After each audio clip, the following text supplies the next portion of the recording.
In the last class, we have seen the Bayesian classifiers. So in Bayesian classifiers, we have Navi-Bayesian classifiers and Bayesian belief networks. So we have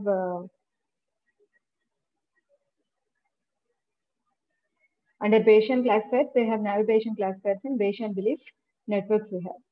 So we have seen how a tuple is a given record is classified using Navi-Bayesian classifier and Bayesian belief network in the last class.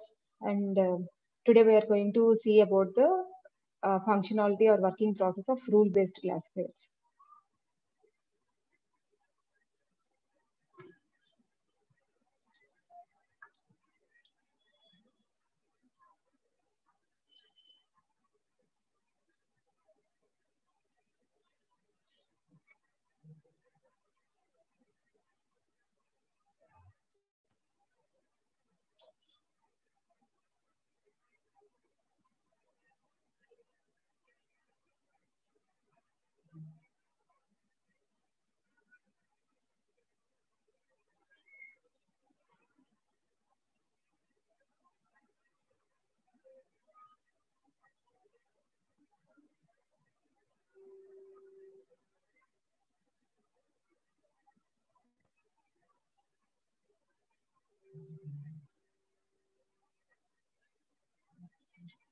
So the last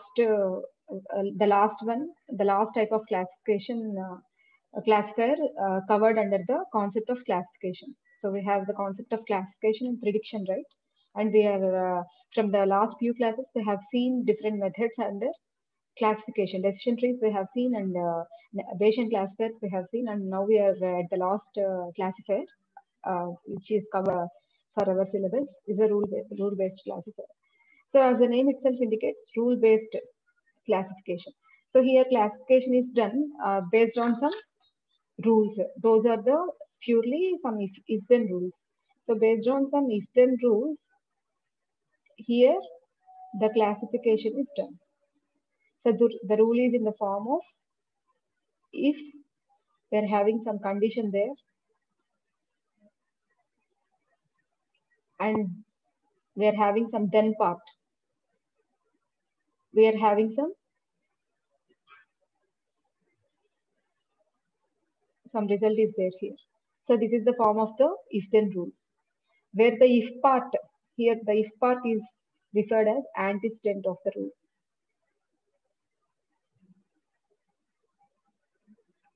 And the then part of the rule is referred as consequent. I think you already know about all these things. Rules consequent and rules antecedent. So this is the form of the if-then rule. If certain condition is there, if at all it exists, then there exists a then part, which represents some action.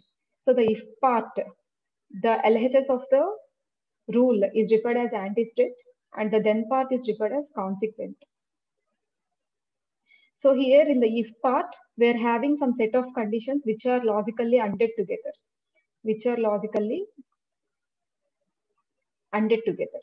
So test 1, test 2, test 3, and so on.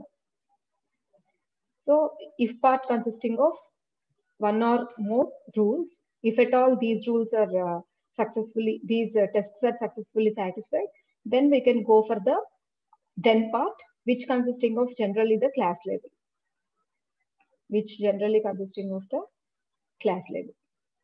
So this is the structure of the if-then rules. And let's take an example of the if-then rules. So consider the same example which we have considered, which includes some age value, some student value, credit rating, income, etc. is there, which leads to the class of whether the person buys the computer, yes or no. There are two classes in our previous example. So we can draw a rule from that. Suppose age is equal to youth and some income is equal to high, then buys computer is equal to yes. So this is an example of the if-then rule. So this part of the rule is called as, this is the if part. Why? Because if part consisting of some conditions which are derived based on the values of the attributes. These are the attributes, right? Age is an attribute, income is an attribute. So if the if part of the rule consisting of some conditions which are which can be drawn from the values of the attributes, and this part is referred as the antestate, rules antestate. Whereas the then part consisting of the result of the test, and it is referred as the consequent. Usually it includes the class labels. So this is an example of the if-then rule. These are all familiar with us, but the terminology differs. Terminology way of expression is different. And coming to the quality of the rule, I think you have a better idea with this regarding what is the structure of the rules. So the rule-based classifier consisting of the set of rules like this. Here is an example of one rule. Like this, the rule-based classifier consisting of some set of rules. We are having some set of rules in the rule-based classifier. So on down, which are taken from the particular data set. So based on these rules, based on all these, we can able to classify the given record to the appropriate class. So based on these rules, rule-based classifier can perform the classification. All these are the if-then type of rules. Then how to assess the, coming to the quality of the rule. Coming to the quality of the rule.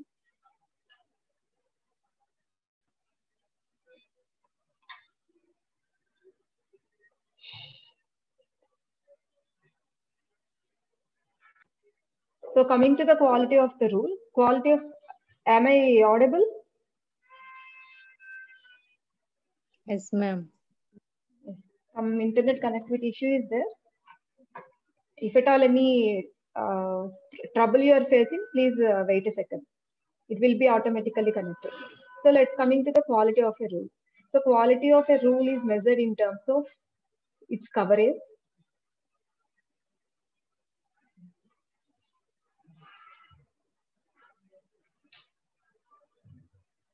and its accuracy.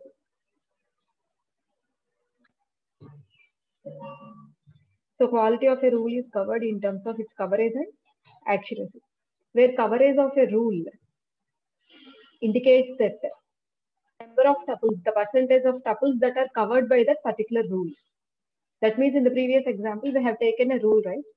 So according to that rule, how many tuples of a data set are covered under that rule? How many rules are covered with that rule? So that indicates the coverage.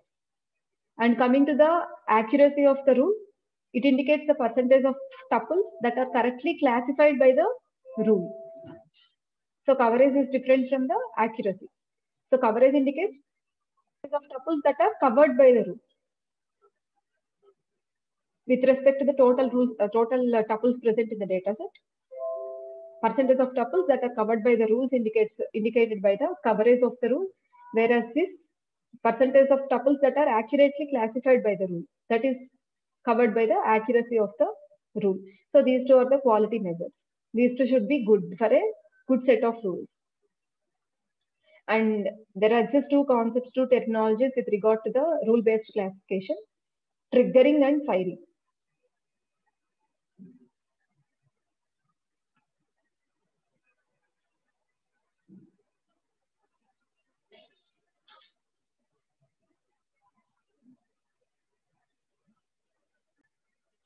Triggering and firing. Just these are the terminologies regarding the rule-based classification. What is meant by triggering? So if a rule, if a record is satisfied by the rule, if a record is covered by the rule, what is meant by coverage? If suppose we are having a data set, in that data set, the age value is youth we are having, for example, and income is high, and credit rating is true, class is equal to yes, for example. Here is a record, and in another record we are having age value as again youth, and income is high, credit rating is some false, class computer is equal to S again. And again, we're having some another record in the same table, same data set, where age is equal to middle age, income is equal to some medium, credit rating is equal to true. Credit rating values are true, false, or what? Some values are there, right? Assume that they are true, false. So class Fair, buys a computer. fair, excellent. Fair, excellent, yes, yes. Suppose this is excellent and this is fair. This is excellent, for example. So here, like this, we are having some data set. And the rule is like this, for example. Rule is some, if age is equal to youth and next income is equal to high, then class of buys of computer is equal to S. For example, this is our given rule, and these are the set of tuples we are having. These we don't know, actually we don't know the class level of these tuples. This is the given rule, and these are the set of tuples we are having. Initially, we need to find out the class level of these tuples. So we need to classify these records with the particular rule R. So let's take a first record. Is this record is covered by the rule or not? Is the first record is covered by the rule or not? It is covered by the rule. Why? Because it says that age is equal to youth. So for this record, age is equal to youth. Okay. And next it says that, what's the next condition? Income is equal to high. So here income is equal to high. So since at least one of the attribute value is matched with the rule condition, so we can say that the particular rule is covered. This particular record is covered by the rule. Whereas consider the second record. Is this record is covered by the rule? Yes. It also it also says that age is equal to youth and income is equal to high. This record is also covered by the rule. Is the third record is covered by the rule or? Is the third record is covered by the rule or? Yes or no? It says that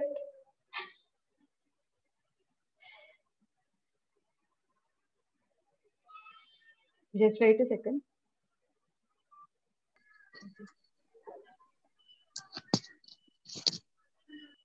Okay. So what the third record says?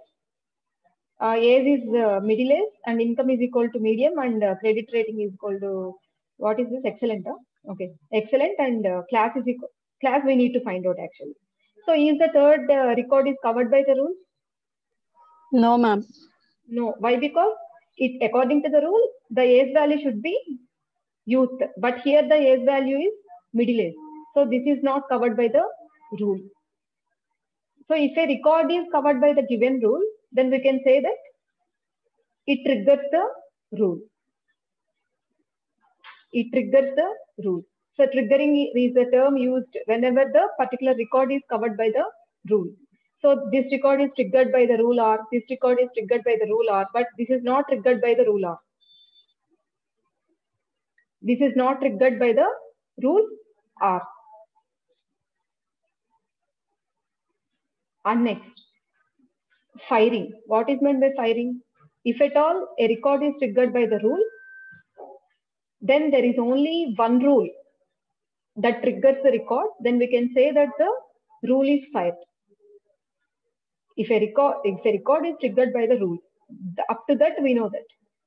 Then there is only one rule that triggers the record. Then the rule is fired. What is that firing? Let me clear that with taking another example. Consider another example. Another rule is there. It says that if age is equal to youth and if credit rating is equal to some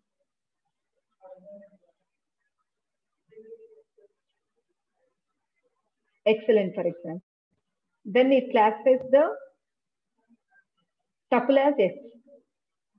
So I can say that now with the rule R2, I can say that the particular record is triggered by how many rules?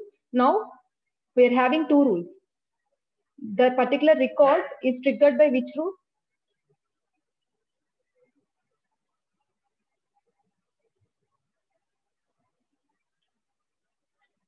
The particular record is triggered by which rule? We are having two rules, R1 and R2. If you observe R1, it covers the record, right? It covers the first record. Assume that this is the first record. It covers the first record. And let's go to the R2. It covers the first record or not? It covers the first record or not? R2. No, ma'am. No or yes? No. What is the no? Here, this is excellent. Okay. Then yes, ma'am. Then yes. Why? Because two conditions have, and yes, because our two conditions are satisfied here, right? Yes, ma'am. Yes. So here in this case, the record is triggered by how many rules? Open up. Two rules, ma'am. Two rules, R1 and R2. So in such case, there is no immediate firing happens. There is no immediate firing happens. So if at all a record is triggered by the rule and there exists only one rule that covers the record, then that rule is fired. That rule is fired. Fired in the sense we can apply that rule and we can assign the class label suggested by the rule to that particular record. There is no doubt. Whenever there is only one rule that covers the record. That means whenever there is no confusion, whenever there is no uncertainty, we can fire the rule. Firing in the sense what? Triggering in the sense coverage. Firing in the sense, we can fix that rule for classifying the particular record and we can assign the class label suggested by the rule to that particular record. That is firing. If at all there exists only one rule that is triggered for one record, for a particular record, then we can directly fire the rule. The rule is fired there. So if at all there are more than one rule which triggers the record, in such case, there are some measures to follow. There are some solutions are there to decide which rule to fire, which rule to fire. Of course, in this case, if you consider rule R1 or if you consider rule R2, since both leads to the same class, the result is same. Maybe in some cases, some rule R3 is there. It also triggered by the first record, but it leads to class no. In some cases, this also may happen. So that's why triggering is the process of coverage. Triggering indicates the process of coverage. So if at all a record is triggered by the rule, that means if at all a record is covered by the rule, then we can say that the record is triggered. If at all there exists only one rule that triggers the record, then we can say that we can fire the rule. Then we can say that the rule is fired. Otherwise, if there are more than one rule that covers the record, then the firing should be postponed. So before that, we need to have some procedures, we need to have some methods to resolve the conflict, to decide which rule is best to fire. Did you catch the point or not? So before going to that such methods, we need to know about about some concepts also.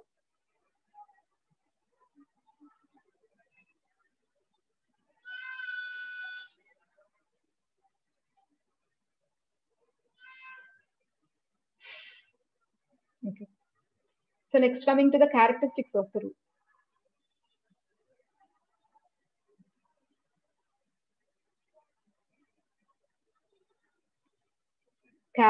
Good characteristics of the rule.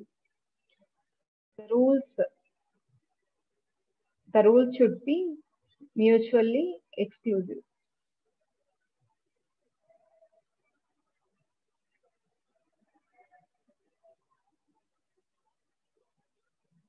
Did you heard the words mutually exclusive and exhaustive?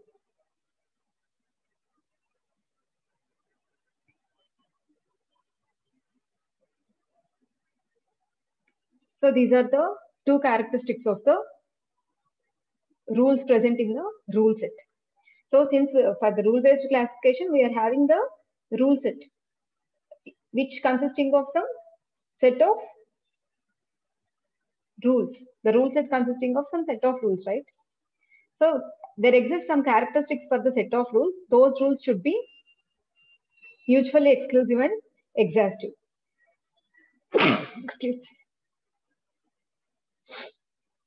So coming to the property of mutually exclusive. The rule set is said to be mutually exclusive if no two rules triggered by the same record. If no two rules are triggered by the same record.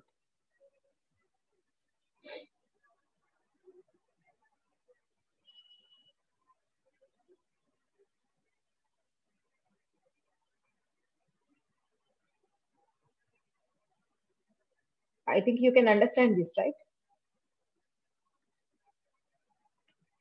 If at all no two rules are triggered by the same record, that is first condition, and every record is corrected by at most one rule.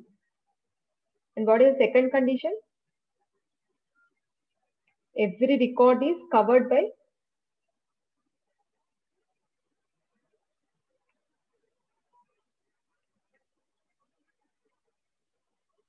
at most one rule. So these two are the conditions.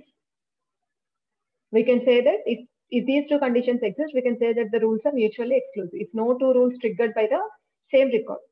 So we need to resolve this, and we need to make all the rules mutually exclusive for having the good rule set. And what is meant by exhaustive? So every possible combination of the attribute values should be covered for this. If the rule set is exhaustive, said to be exhaustive, every possible combination of attribute set should be covered from the rule set. So for example, if you consider the previous example, the rule 1 consisting of the attribute combination age and income, I think. Rule 2 also consisting of age and income. Rule 3 consisting of age and credit rating. So with the three rules, rule 1, rule 2, rule 3, age, income and credit rating are covered. Like this, with all the rules present in the rule set, every possible combination of all the attributes should be covered by all the rules. If at all attributes are covered in the rule set, then those rules are said to be exhaustive. So it covers all the attributes.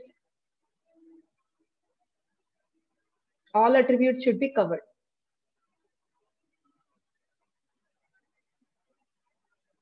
This is the first condition. And what is the second condition? Each record is covered by at least one rule. So there exists at least one rule to cover each record. So there exists at least one rule.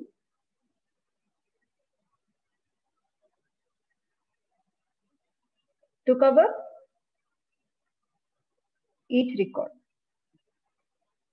So these are the two characteristics of the rule-based classifier. So mutually exclusive and exhaustive. So for a rule set is mutually exclusive whenever there are no two rules are triggered by the same record. In the previous case, we have seen that example, right? And the second condition is every record is covered by at most one rule. At most in the sense maximum one rule is there for every record.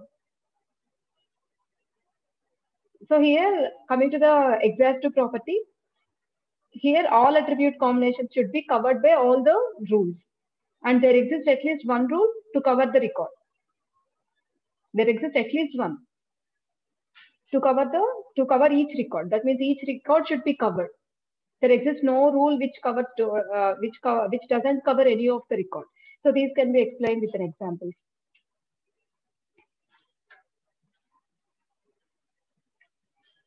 But in the rule-based classification, some rules may not be mutually exclusive and exhaustive sometimes.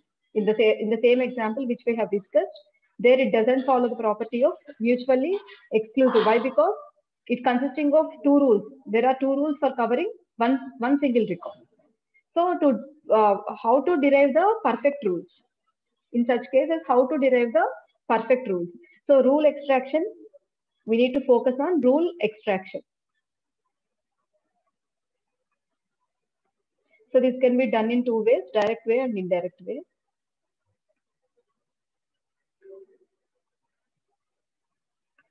So in the direct way, here we can directly extract the rules from the dataset itself. Whereas in indirect procedure, we are going to extract the rules from the existing classifiers.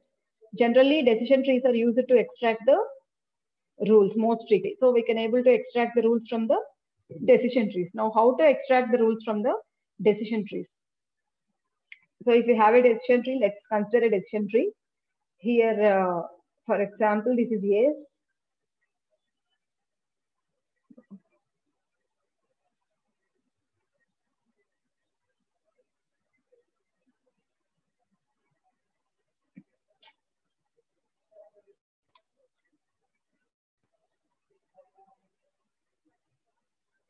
So here age is there. This is youth. This is middle age, and this is old age, right? This is old age. And here again we are having some student. If it is yes, if it is no, here is the branch. If it is yes, here we are having Bayes computer is equal to yes, and here we are having no. And again, suppose we are having here some S, and again we are having some credit rating, for example, and this is fair, and this is excellent, and here we are having a Y label, and here we are having label as no. For suppose this is the decision tree. So how to extract rules from the decision tree? So the extraction process starts from the root node, and for each path of the decision tree, we can able to extract one rule. For each path, we can able to extract one rule. For example, consider the path. Consider this particular path. We already know the structure of the rule, right? At the if path, we are having certain conditions. We are having certain tests which are made from the attribute values, right? And in the then path, we can have the resulted label. So what may be the rule which can be extracted along this path? So I can extract one rule. What's that rule? If age is equal to youth, next what the symbol I can use here? And because in the if then rule format, every test is logically ANDed with the other remaining tests. Every condition is logically ANDed. And what's the next condition? If the student is equal to yes, then Bayes computer is equal to yes. Or I can simply write yes here. This is the rule 1 which is extracted by following this particular path. Let me write rule 2 by following another path. Suppose I just want to take this path. What is the another rule I can get from this? What is the another rule? Respond fast. Age equal to youth and student equal to no, ma'am. Age is youth and student is equal to no. What is the class? No, ma'am. Just wait a second. So the resulted class is no here. So that is the second rule I can extract. What is the third rule? Let's consider another path. This is the path. What is the third rule?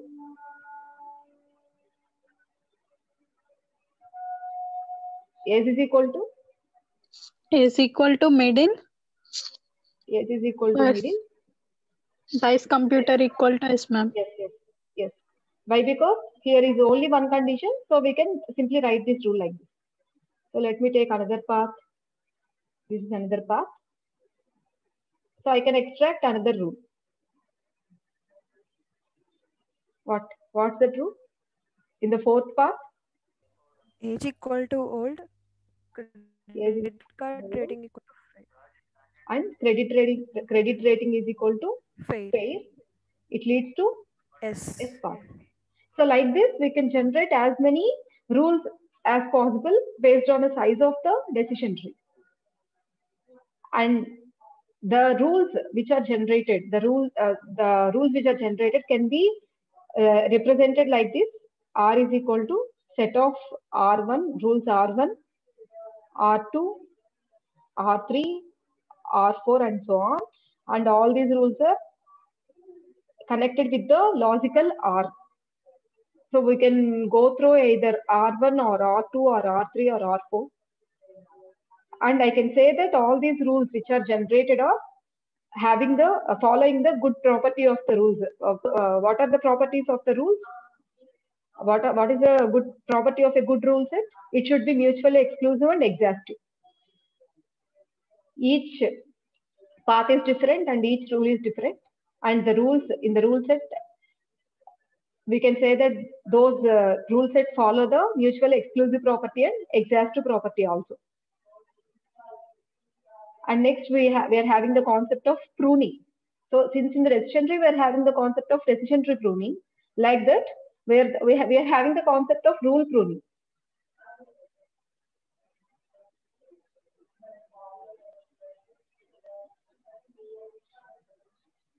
We are having the concept of rule pruning. So what is meant by decision tree pruning? To reduce the size of the decision tree in order to reduce the complexity and to enhance the performance of the classification. So why there is a need for pruning? Because of the presence of noise or any other different factors are there for tree pruning. Similarly, we need to prune the rules which are derived from the decision tree. Why? Because there may exist some noise present in the decision tree. So there may exist some unnecessary branches are there in the decision tree, or there may be some irrelevant attributes or what we call repeated attribute redundancy. Attribute redundancy may also be there in the decision tree construction. We don't know that because we are not constructing the decision tree. We are directly taking the decision tree which is constructed, and now we are extracting the rules from that. So that the decision tree may consisting of noise, may consisting of some redundant attributes, or may consisting of some irrelevant attributes. Because of all those reasons, we need to prune the rules. We need to prune the rules. So how to prune the rules? That is based on which factors we need to prune the rules. Let's wait a second.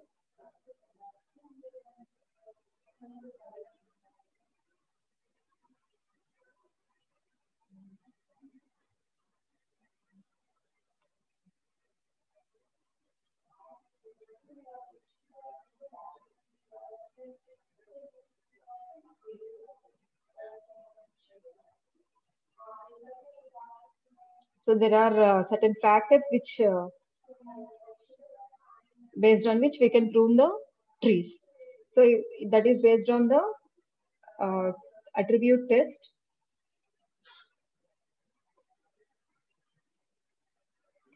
That is based on attribute test, and that is based on a particular rule.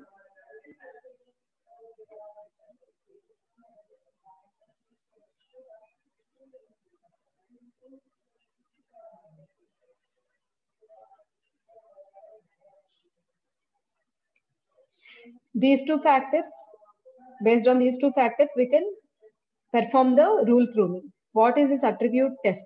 If at all in a rule, since in a particular rule we may have as many number of attribute tests we are having, right? Just we have seen in the case of R1 how many tests we are having, how many conditions we are having for the rule R1. We are having two conditions. One is age is equal to youth, and another one is student is equal to S. So in some other rule we may have three conditions, and in some other rule we may have four conditions, etc. So out of all the conditions, if at all a particular condition resulted in decreasing the quality of the rule, then that condition can be excluded. So how to assess the quality of the rule? There are two methods are there: rule coverage and accuracy. We have discussed in the beginning of the class. There are two methods are there to assess the quality of the rule. Those are rule coverage and accuracy. So based on those two measures, if at all the particular condition, out of all conditions present in a particular rule, if a particular condition leads to affect the quality of the rule, that means a particular condition decreases the quality of the rule, that condition can be reduced. That means the size of the rule we are pruning there. The size of the rule we are pruning. Size of the rule depends upon the number of conditions, number of tests. Condition is nothing but a test, attribute test. So size of the rule we can reduce. Pruning is nothing but removing or reducing the size, right? So we can here in this case, in the first case, we can reduce the size of the rule by removing some attribute tests, which leads to the decrease in quality of the, or which leads to the affect the quality of the particular rule negatively. So if at all such condition is there, we can remove that condition. And the second criteria is based on a particular rule. So in a rule set, we are having some set of rules. So out of all the set of rules, if at all a particular rule is, a rule causes in decreasing the quality of the entire rule set, or the decreasing the performance of the rule-based classification, because one rule is actually a bad rule. So that rule decreases the performance of overall rule-based classifier. So that particular rule can be removed from the rule list. So in one case, we are removing the attribute test for a particular rule. That means we are reducing the size of the rule. In the second case, we are removing the particular rule, which is not required actually. So there, in the second case, we are reducing the size of the rule set itself. So in this way, we are going to prune the rules, which are extracted from the decision trees. So that is all about rule pruning. So whenever the rule pruning is happened, the rules become somewhat simplified. We can generate the more simplified rules. But what happened there? More simplified rules may not follow those two properties, which are rules are mutually exclusive and exhaustive.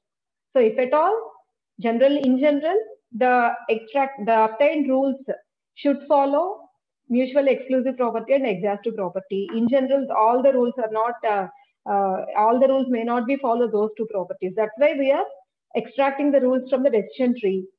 So the rules which are extracted from the decision tree should follow both the properties, mutual exclusive and exhaustive properties. But whenever you have performed the rule pruning, whenever you have reduced the size of the rule set or reduced the size of the rules have become more simplified. So whenever the rules are simplified, the rules property may change. They may not obey the mutually exclusive and exhaustive properties of the rules. So our task is, now our aim is to apply some methods, to apply some procedures to make the rules obey those two properties. So what's our aim now? What's our goal now? To make the rules to obey with those properties.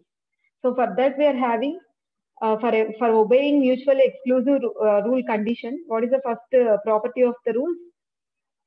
Mutually exclusive. So to make the rules mutually exclusive, we are having three methods. So the first method is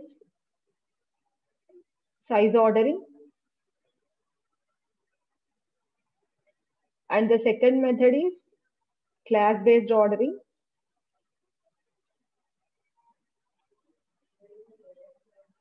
And the third method is rule-based ordering.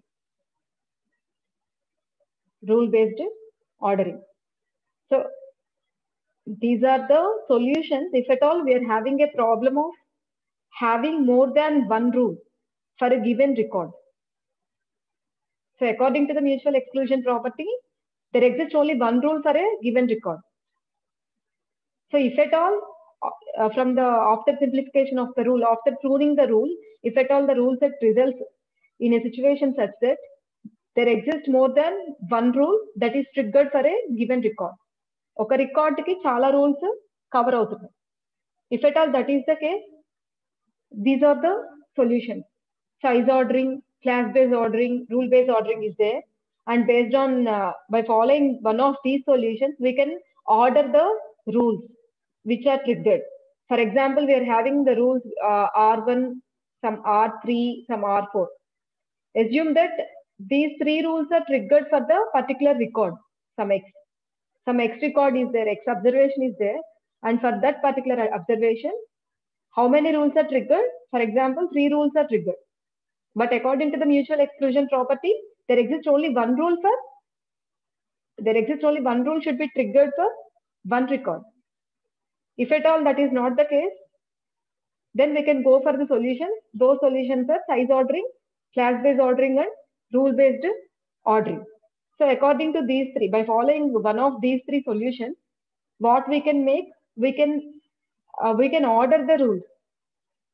We can apply some procedure to order the rules. Ordering in the sense, placing in a proper order based on certain conditions. Suppose if at all you follow size ordering, the rule ordering is like this. First R3 is there, next R4, after that R1. The rules are ordered like this. If you follow size ordering, the rules are ordered like this, for example. Then I can directly select the first rule, which is in the top of the list, and I can fire this rule to classify the tuple X. I can directly select the first rule and I can fire this rule to classify the tuple X. Why? Because here my uncertainty is the tuple is covered by more than one rule. Then which rule is fired? That is the uncertainty here. Are you getting the point or no? If at all the tuple is covered by more than one rule, which rule is fired? So because it does not follow the mutual exclusive property. Why? Because mutual exclusive property says that there exists only one rule should be triggered for one record. If at all that is not the case, we need to go for the solution. So for this, we have three solutions. Those three solutions are aimed at sorting the rules based on, suppose if we are having the numbers, we can sort them based on the numerical order. But rules can be sorted based on certain conditions. That is depends upon the measure we have taken. So size ordering have a different procedure for ordering the rules. Class-based ordering have another different procedure for ordering the rules. Similarly, rule-based ordering has different procedure for ordering the rules. Each method has their own methodology for making the rules, arranging the rules in a particular order. So for all the three methods, after arranging the rules in a particular order, the topmost rule can be selected and that can be fired for classifying the tuple X. So each method, I will explain about each method in the next class. And next, second thing is to follow the exhaustive property. What is the exhaustive property? There exists at least one rule for a given record. There exists at least one rule for a given record. For example, let's say some record X, which is not covered by any rule from the rule set. Suppose this X is not covered by any of the records from the rule set. So this situation violates the exhaustive property. Why? Because exhaustive property says that there exists at least one rule which covers each and every record of the data set. Prati record ni cover chestu at least oka rule aina undali. But here, if at all there is a situation where the record is not covered by any rule, so how to classify that record now? If at all the record is not covered by any rule, how to classify that? So here we have a solution for this, that is selecting the default class.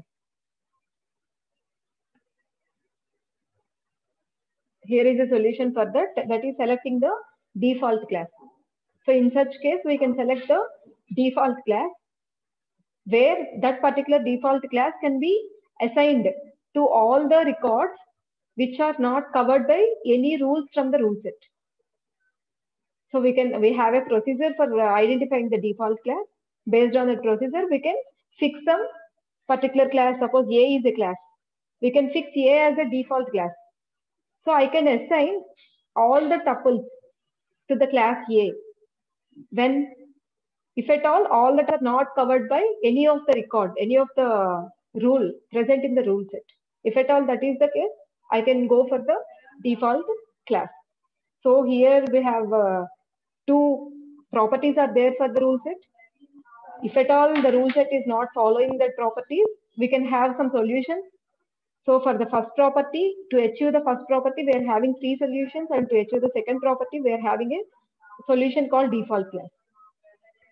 So the details about all these methods I will discuss in the next class. Let me briefing the concept of rule-based classification.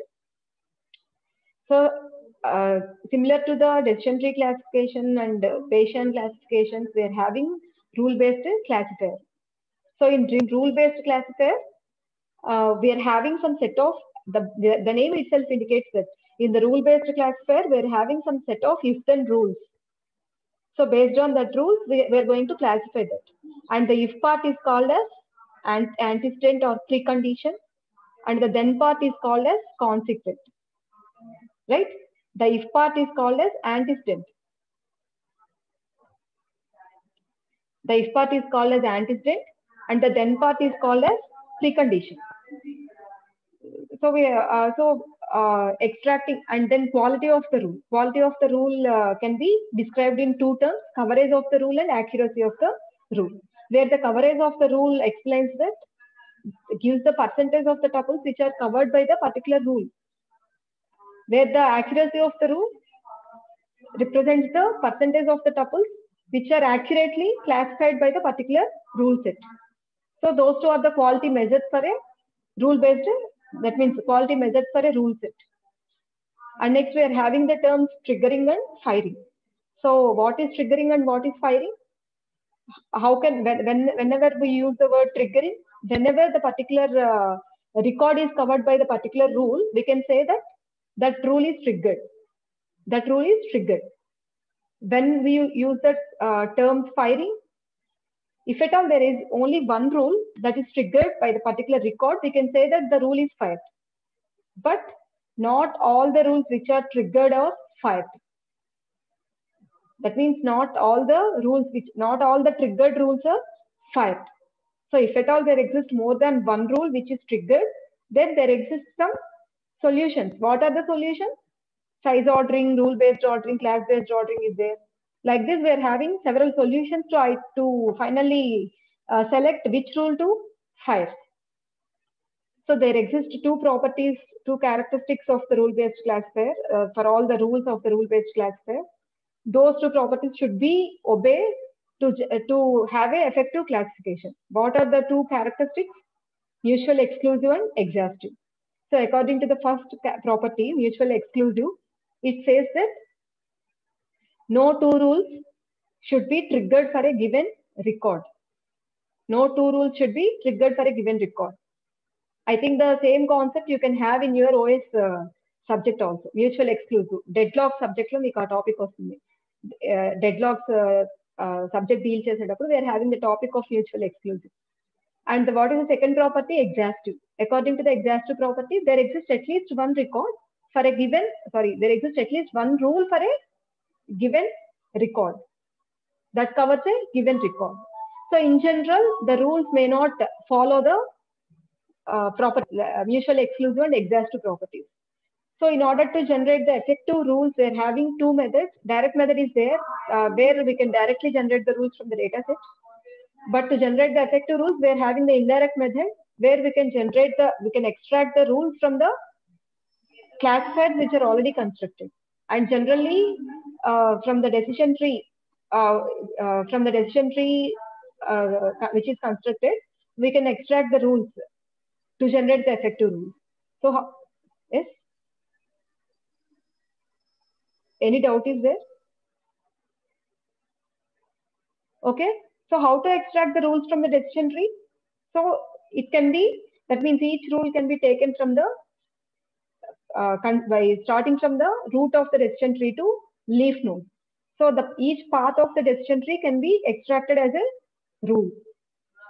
Each internal node and each root node is referred as a condition here in the rule, and each leaf node of the decision tree is represented as a label of the, that means what is that? Consequent of the rule.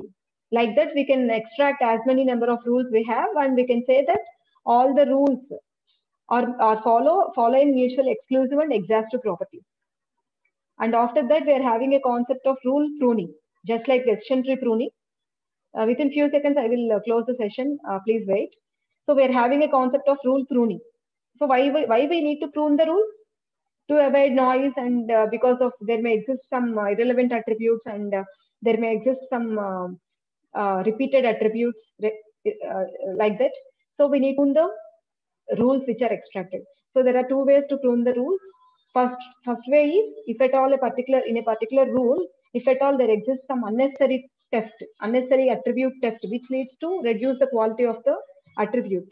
So that rule can be, that means that the test of the rule can be pruned, can be removed. And what is the other method, other way of pruning the rule? So out of all the rules present in the rule set, if any rule leads to the reduced quality of the classification, that rule can be removed from the rule set. So in that way, we can able to prune the rules. So this rule pruning results in some simplified kind of rules, because of which all the rules in the rule set may not follow the properties of the rules, which are mutually exclusive and exhaustive. So to make the rules to follow the properties, we are having certain solutions. So to make the rules to follow mutually exclusive properties, we are having the methods like size ordering, class-based ordering, and rule ordering, and according to which we can make all the rules in a proper ordering. So the topmost can be fired from the list. And the second one is, to obey the mutual exclusive property, we can have the procedure of selecting default class. So with that two ways, we can make our rules perfect. That means we can make our rules to follow the two properties. So this is all about rule-based classification. And in the next class, I'm just go through all these things with the PPT, and I'm also I'm going to explain the concepts of size-based ordering, rule-based ordering, etc. in detail in the next class. Thank you. You may leave now.